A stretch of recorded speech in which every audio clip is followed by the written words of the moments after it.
அவரவர்க்கு தம் பொறுப்பை விதைத்து பின்வரும் சந்ததியை பேடும் முறை வளர்த்து இருப்பவர்கள் இதயத்திலே இரக்கமதை விதைக்கணும்.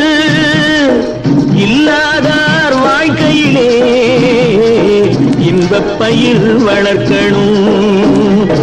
நல்ல நல்ல நிலம் பார்த்து நாமும் விதை விதைக்கணும். நாட்டு மக்கள் மனங்களிலே நாணயத்தை வளர்க்கணும்.